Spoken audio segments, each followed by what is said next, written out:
Muchas veces creemos que hablar de economía es un tema muy complejo, que no va conmigo, que eso es para los economistas, etcétera. Sin embargo, la economía es parte de nuestra vida cotidiana.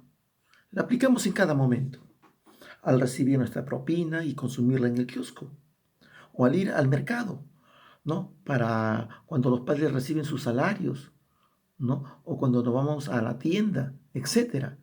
Pero en la actualidad, el estudio de la economía reviste de gran importancia para todas las personas, pues continuamente escuchamos o leemos de hechos que directa o indirectamente tienen que ver con cuestiones económicas. Así, por ejemplo, el incremento de los impuestos, los niveles de pobreza, el desempleo, la deuda externa, etcétera, que afectan a nuestra vida diaria y de la sociedad. En ese sentido, es necesario entender cómo funciona la economía para poder enfrentar los problemas y buscar soluciones. Soy Jaime Huitrón y hoy hablaremos sobre la historia de la economía. La economía es tan antigua como nosotros, porque desde que los primeros homínidos comenzaron a obtener los recursos de la naturaleza, transformándola ante sus propias necesidades, ya estaban realizando una actividad económica, pero con el paso de los miles y miles de años, las actividades económicas se fueron haciendo cada vez más sofisticadas. Vayamos ahí, al comienzo de todo. Como decíamos, las actividades económicas se basaban en cazar y recolectar. Y algún tiempo más adelante, los seres humanos comenzaron a plantar y a pastorear. Todo ello en la prehistoria. Y por aquel entonces no existía dinero, pues todos los intercambios económicos se hacían mediante el intercambio o llamado el trueque. Este intercambio se hacía mediante el excedente, es decir, aquello que sobraba después de satisfacer las necesidades básicas. Eso era excedente, que podía ser lo de la recolección, lo de la caza o artículos realizados por los artesanos.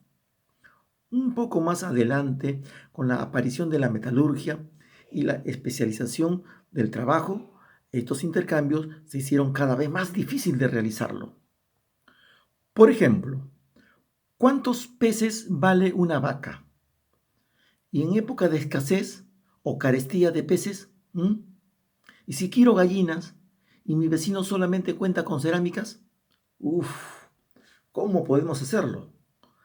Entonces surgió un elemento que cambiaría la historia de la humanidad, un elemento que siglos y siglos después condicionaría a nuestras necesidades y a las actividades económicas. Esto es el dinero. El dinero fue un elemento que simplificó el intercambio comercial. Un tercer elemento que estaría en medio de este intercambio comercial fue el metal. Sí, el metal era algo valioso, sobre todo el oro y la plata.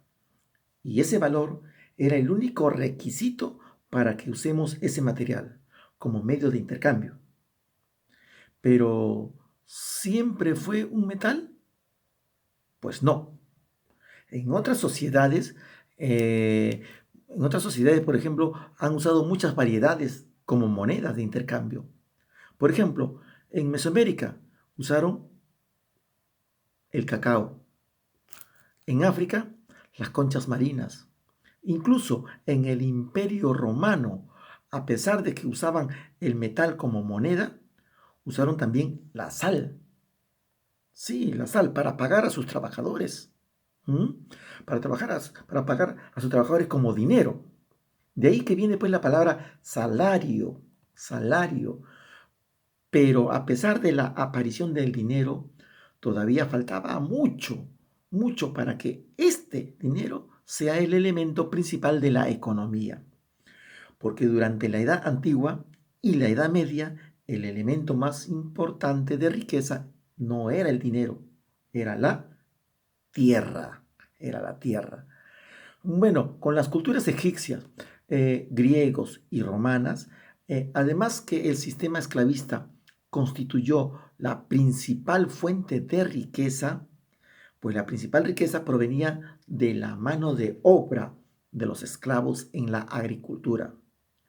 La guerra también se consideraba una fuente de riqueza, debido a que la conquista y el aprovechamiento, ¿no?, de los prisioneros de guerra que los convertían en esclavo y en mano de obra barata que se obtenía.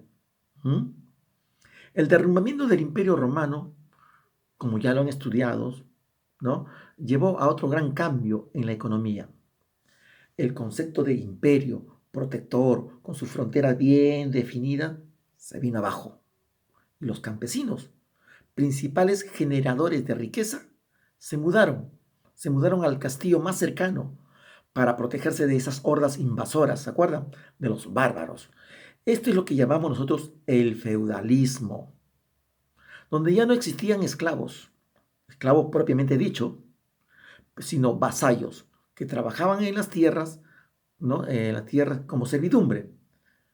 No es sino hasta en los finales de la Edad Media cuando comienza a surgir una nueva producción de riquezas, ajena al trabajo de la tierra. A partir del siglo XI, el peligro de los invasores, de los bárbaros, ¿no?, a pesar, ¿no?, a pesar de que estaban protegidos por los señores feudales, era más amenazante. Entonces, las ciudades comenzaron a crecer. A pesar de esa amenaza, las ciudades comenzaron a crecer y a crecer, fuera de las murallas, en sus alrededores. El comercio se reactivó con el crecimiento de la población. ¿Mm? Y gracias a ello aparece una nueva clase social, la burguesía, ¿Mm?, conformada por comerciantes y artesanos. Estos fueron obteniendo riquezas y riquezas gracias a los intercambios comerciales. Era una riqueza basada dinero, en el dinero, que la obtenían, como decíamos, gracias a los intercambios y no a la obtención de la tierra. Con el tiempo, esta burguesía se fue haciendo cada vez más poderosa económicamente, hasta que empezó a demandar ya el poder político. No le bastaba ser ricos, sino ahora querían el poder político, que hasta ese entonces todavía se encontraba en manos de la nobleza y de la realeza, quienes ya saben ustedes poseían ¿qué cosa? Las tierras. Bueno, esta burguesía demandaban sobre todo libertad para comercializar, sin estar sujeto a normas o leyes férreas marcadas por la nobleza o los reyes. Es entonces que a partir del siglo XVIII, una serie de revoluciones burguesas, la más famosa, la Revolución Francesa, que décadas después llevará a la burguesía al poder en muchos países europeos. Pero todo ello coincide con la llamada también revolución industrial. Esta revolución industrial que obviamente pues dieron alas a la burguesía, que estaban full. Eso hizo que la burguesía, una vez en el poder, crearan un sistema económico que beneficiase por encima de todo la libertad para comercializar y sobre todo para desarrollar actividades económicas que eran lo que siempre habían demandado, donde el mercado, es decir, la oferta y la demanda, la ley de la oferta y la demanda de productos, decidiese qué y cuánto se debía de producir, y no como algún rey que quisiera imponer la producción, que quisiera imponer los precios, que quisiera imponer el consumo. No. Eso es lo que llamamos precisamente economía de mercado, o también conocido como el capitalismo. ¿Mm? En el capitalismo, la economía protagonizaba, el protagonista eran las empresas privadas, sí, que limitaba la influencia del Estado, que solo se limitaba a establecer unas normas que permitía el correcto funcionamiento del sistema y la redistribución de las riquezas entre sus clases sociales. Obviamente, esto llevó a graves problemas de desigualdades, a situaciones de explotaciones, a situaciones entre empresarios y obreros que trabajaban en las fábricas, que no tenían apenas derechos y que apenas le pagaban miserables sueldos de miseria. Estas situaciones de desigualdades hicieron que a partir del siglo XIX aparecieran nuevas corrientes sociales y nuevas corrientes económicas que abogaban, que luchaban por la eliminación de ese capitalismo explotador. El precursor de este pensamiento fue el filósofo, fue el economista Carlos Marx, quien pensaba que para combatir la explotación del capitalismo y acabar con las desigualdades, los obreros debían de tomar poder en el Estado, quitando así a la burguesía a dirigir, ¿no? El Estado y ellos implantar una dictadura del proletariado y de esta manera dirigir una economía planificada y centralizada desde el propio Estado. Y para acabar con ello, ¿no? Con este poder se podía acabar todo lo que era el impulso privatizador que venía con el capitalismo. Y con esto se acabarían las desigualdades que este capitalismo generaba. Esta ideología es lo que hoy conocemos como comunismo. Como comunismo, sí. Bueno, la historia del siglo XX fue la pugna entonces entre estos dos sistemas económicos que tuvieron en Estados Unidos y en la Unión Soviética, hoy en día que la Unión Soviética que es la mayor parte de Rusia como principales exponentes. Es decir, Estados Unidos y la Rusia de hoy. Y en aquella época Estados Unidos y la Unión Soviética. A finales del siglo XX, el bloque comunista se derrumbó, presa de terribles pugnas internas. El capitalismo vivió también su particular crisis en este siglo, y fueron varias, por lo que este sistema tuvo que mutar ante los cambios sociales y los cambios culturales. Es por ello en lo que hoy vivimos es un sistema económico capitalista devorador, aunque algo diferente al siglo XVIII, con el objetivo de maquillar las desigualdades, que no se vean, mejor dicho, las desigualdades y los problemas generados por este sistema. El Estado interviene actualmente el Estado capitalista, mejor dicho, ¿no? Interviene actualmente en la mayoría de los países capitalistas para establecer unas normas básicas y tapar esas desigualdades socioeconómicas que ellos mismos lo generan. Ellos lo llaman economía mixta de mercado.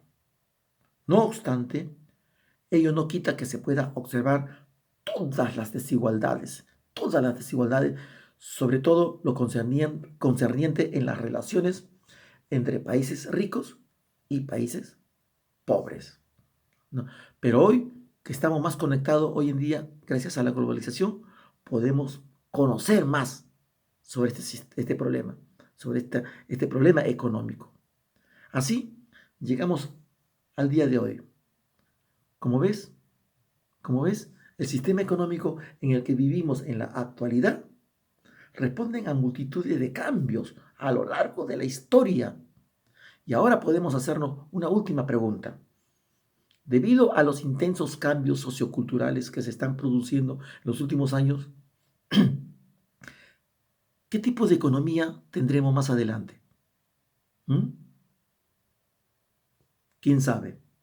Pero lo que sí debemos de saber es de dónde venimos para saber a dónde vamos. Gracias.